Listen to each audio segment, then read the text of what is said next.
समय एक मॉल बन रहा था और उस मॉल में बहुत से मजदूर काम कर रहे थे। वहीं पर एक जूस वाली जो कि गन्ने का जूस निकाल रही थी, वो जूस बेच रही थी।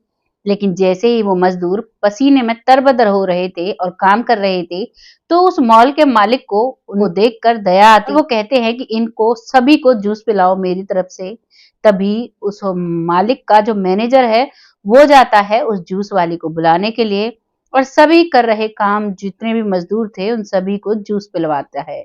उन सभी को जूस पिलाने के बाद वो जूस का गिलास लेकर मालिक की तरफ जब जाती है, मालिक का पीठ फिरी हुई थी, यानी उसका मुंह दूसरी तरफ था। और जैसे ही वो कहती है कि मालिक ये लीजिए जूस, और जैसे ही वो मालिक मुड़ता है और उस महिला की शक्ल देखता है, वो उस पर चीख पड़ता है कि तुम्हें यहाँ किसने बुलाया। अपने मैनेजर से कहता है कि इसको अभी यहाँ से निकालो, इसको यहाँ आने की क्या जरूरत थी। इस बात पर मैनेजर भी हैरान और परेशान हो जाता है, क्योंकि मैनेजर ने ऐसा अपने मालिक का रूप पहली बार देखा था। कर मैनेजर काफी घबरा जाता है, लेकिन वो धैर्य से काम लेता है और उस महिला को वहां से लेकर आ जाता है। वो महिला उस समय वहां से आ जाती है, लेकिन जब शाम को मैनेजर आता है तो वो महिला कहती है कि चाहे कुछ भी हो जाए, मुझे इनसे मिलकर जाना है, एक बार आप मुझे इनसे मिलवा दीजिए। इस बात पर मैनेजर कहता है कि आखिर तुम्हारा और उसका रिश्ता क्या है। इस बात पर वो महिला कहती है कि मुझे उनसे जरूरी काम है। आइए जानते हैं आखिर कौन वो महिला थी, कौन वो व्यक्ति था, क्यों वो उस पर इतना चिल्लाया था, आखिर उसके जीवन के अतीत के पन्नों में क्या चल रहा था। नमस्कार, मैं महक चौधरी आज आपके सामने कोलकाता की एक सच्ची कहानी लेकर आई हूं, जिसको सुनकर वाकई में आप बहुत ज्यादा परेशान हो सकते हैं, आपकी आंखों में आंसू आ सकते हैं। शुरू करते हैं आज की कहानी। आज की कहानी शुरू होती है कोलकाता के एक कॉलेज से। उस कॉलेज में एक अजीत नाम का लड़का पढ़ाई किया करता। वहीं पर एक सपना नाम की लड़की एडमिशन लेती है और वो भी पढ़ाई करने लगती है। कॉलेज में दोनों की मुलाकात होती है। मुलाकात धीरे धीरे प्यार में बदलती है और अब वो अपने प्यार का इजहार करते हैं एक दूसरे से। एक दूसरे को रहे देखे बिन रह नहीं पाते हैं। तभी अपने अपने घर में वो लोग बताते हैं कि हम एक दूसरे को प्यार करते हैं, और घर वाले भी इस बात के लिए मान जाते हैं और उन दोनों की धूमधाम से शादी कर दी जाती है। इस तरीके से उनकी लव विद अरेंज मैरिज होती है और अरेंज मैरिज के बाद अब वो दोनों अपने घर में रहते हैं। उस घर में जो वो लड़का है अजीत, उसका बड़ा भाई भी था जो कि सेटल था।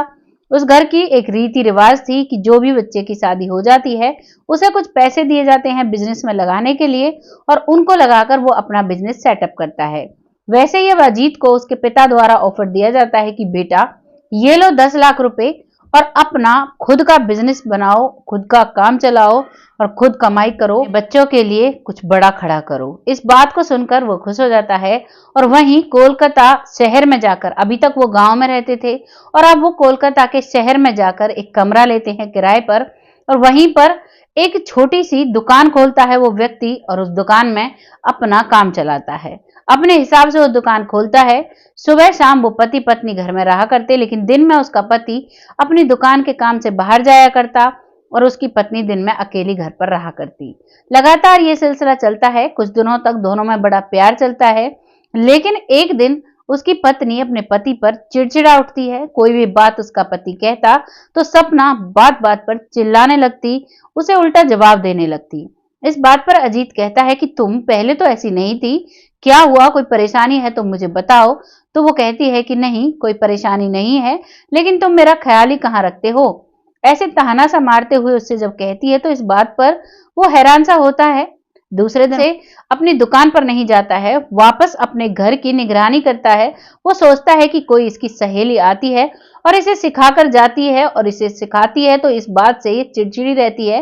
आज पता लगाता हूँ ऐसी कौन सी सहेली है जो इसे इतना चिड़चिड़ा कर रही है। लेकिन जैसे ही वो उसकी रखवाली पर खड़ा हुआ था, उसी के बाद उस मकान मालिक का जवान लड़का उनके कमरे पर आता है। वो कमरे पर आ जाता है। उसके आने के तुरंत बाद अजीत भी अपने कमरे की तरफ जाता है और जैसे ही जाकर देखता है तो उसकी पत्नी और वो मकान मालिक का बेटा सोफे पर बैठे हुए थे और चाय नाश्ते का इंतजाम उस पत्नी ने कर रखा था। तभी वो कहता है कि सपना क्या हुआ। तो सपना कहती है कुछ नहीं, ये मेरा दोस्त है, ऐसे ही बातें कर रहे थे हम। अब इस बात पर पति उस समय तो कुछ नहीं कहता और कहता है कि मुझे कुछ काम था, इसलिए मैं कुछ फाइल्स लेने आया था, और कुछ ऐसी ही फाइल्स लेकर अपने घर से वो अपने काम के लिए चला जाता है।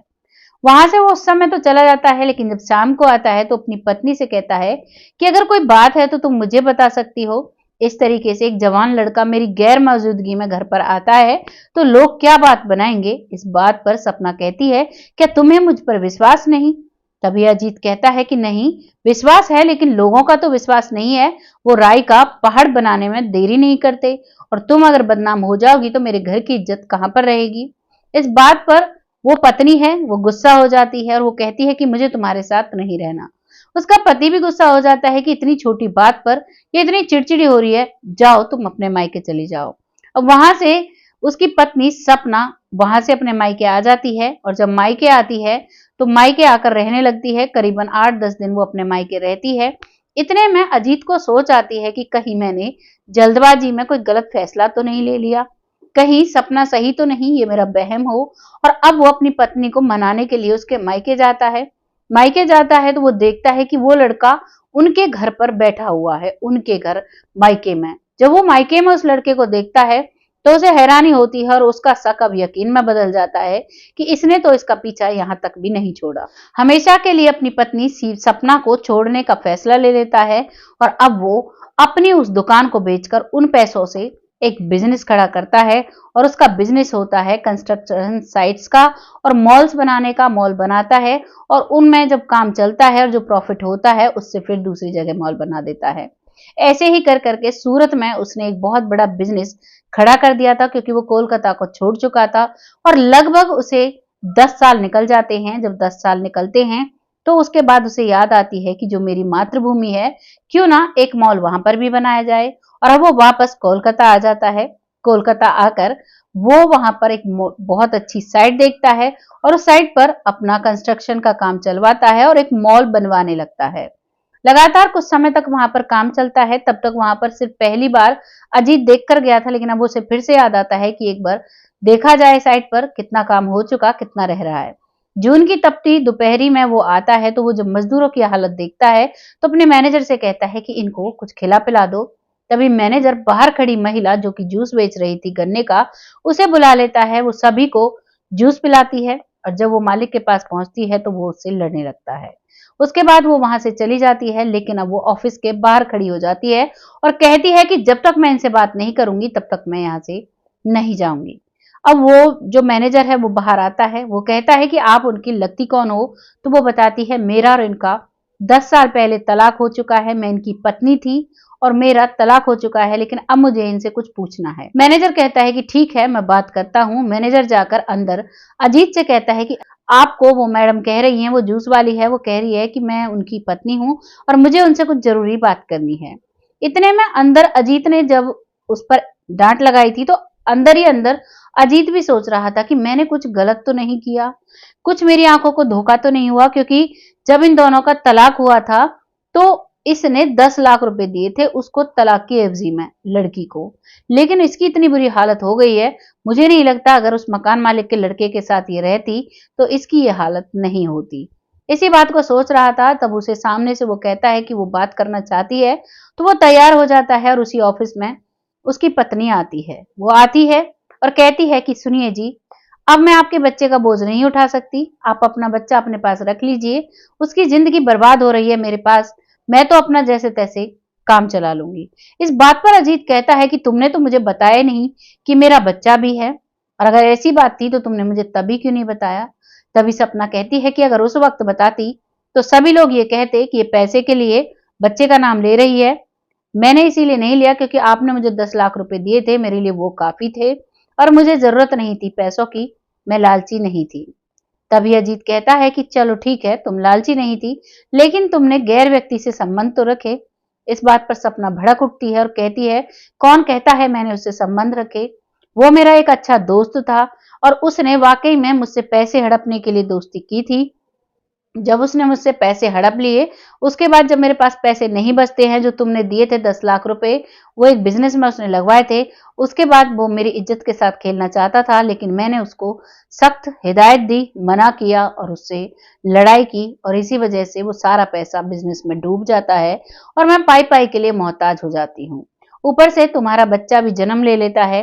और अब मैं उस बच्चे को पाल रही हूँ। सारा दिन मैं जूस बेचती हूँ, जो पैसा बचता है उससे मैं अपने बच्चे को पालती हूँ, क्योंकि मैं अपने माता पिता पर भी बोझ नहीं बनना चाहती। मैं पढ़ी लिखी हूँ, लेकिन मुझे उस बिहाफ पर नौकरी नहीं मिलती है, क्योंकि मैंने पढ़ाई शादी के बाद ही छोड़ दी थी। अब तो करीबन 10 साल हो चुके हैं, तो जो काम मुझसे होता है वही कर लेती हूँ और अपने बच्चे को मैं परवरिश जैसी मुझसे हो रही है दे रही हूँ। लेकिन अब मुझे लग रहा है कि तुम मुझसे अच्छी परवरिश उसे दे सकते हो, क्योंकि हर चीज पैसे से आती है और पैसा बहुत जरूरी होता है एक बच्चे को पालने में। तो इसीलिए मैं छाती पर पत्थर रखकर कहना चाहती हूँ कि तुम अपने बच्चे को अपने पास रख लो। इस बात को सुनकर अब अजीत को विश्वास करने का मन करता है अपनी पत्नी पर, लेकिन वो अपने दिमाग को नहीं संतुष्ट कर पाता है और अब वो उस महिला की जांच पड़ताल करता है। वो पता करता है कि वाकई में ये सच बोल रही है या झूठ। तो उसे पता लगता है कि वाकई में वो महिला सच बोल रही है, क्योंकि जहां पर वो रहती थी वहां पर पता लगता है कि इसने तो 10 साल से उस लड़के से कोई कांटेक्ट रखा ही नहीं। जब तुम्हारा तलाक हुआ था उसके कुछ दिन बाद ही ये दोनों बिजनेस पार्टनर बने और उसके बाद ये अलग हो जाते हैं। सपना की एक एक बात सच पाती है, तो इस बात पर अब अजीत को बहुत पश्चाताप होता है। अजीत की आंखों में आंसू आ जाते हैं और वो सोचता है कि मेरी एक छोटी सी बेवकूफी की वजह से मेरे जीवन के अनमोल 10 साल चले गए हैं। लेकिन वो अपने आप को संभालता है और वो अब सीधा कमरे पर पहुंचता है जहां पर सपना अपने बच्चे के साथ रहती थी। दरअसल वो अपना एड्रेस बताकर गई थी जब वो उससे मिली थी कि यहाँ पर तुम्हारा बच्चा रहता है, इसको ले जाना। अब वो अपने कमरे पर पहुंचता है तो देखता है उस कमरे की हालत बहुत जर्जर है। खाने पीने के कुछ थोड़े बहुत सामान उस कमरे में रखे हुए हैं। एक चारपाई है जिस पर वो माँ बेटे बैठे हुए थे। माँ उस समय बैठी हुई थी। रात के करीब 8 बजे वो वहां पहुंचता है और वहां जाकर अपनी पत्नी सपना से माफी मांगता है और कहता है कि क्यों ना हम एक साथ रहें। तो सपना मना करती है, कहती है कि नहीं, जब मैं तुम्हारा विश्वास नहीं जीत पाई तो मैं तुम्हारे साथ कैसे रह सकती हूँ। इस बात पर बार बार अजीत माफी मांगता है और कहता है सारी गलती मेरी है, मैंने ही तुम्हें ना वक्त दिया ना ही तुम पर विश्वास किया, मुझे माफ कर दो, मैं आगे की जिंदगी बर्बाद नहीं करना चाहता। अब इस बात पर वो महिला भी मान जाती है, उसकी पत्नी सपना, और अपने बच्चे को लेकर अब अपने पति अजीत के साथ खुशी खुशी रहा करती है। ये थी सच्ची कहानी। एक छोटे से शक ने पति पत्नी के जीवन के 10 साल को निगल लिया था। आपको इस कहानी को सुनकर कैसा लगा है कमेंट सेक्शन में जरूर बताइएगा। इस कहानी को लाने का बस यही उद्देश्य है कि कोई भी इतनी छोटी सी बात पर, इतने छोटे से शक पर अपने जीवन के अनमोल समय को बर्बाद ना करें, क्योंकि ये जीवन बड़ी ही मुश्किल से हमें मिलता है और इस जीवन को 84 लाख योनियां भुगत कर हमें ये मौका मिलता है। तो ये जो मानस जन्म आपको मिला है, इसको बहुत ही जिएं और बहुत ही सामाजिक तरीके से जिएं, यही हमारे लिए बेहतर होता है। बहुत जल्द फिर आती हूँ ऐसी किसी सच्ची कहानी के साथ। तब तक के लिए खुश रहें, आबाद रहें, अपना और अपनों का ख्याल रखें। जय हिंद, जय भारत।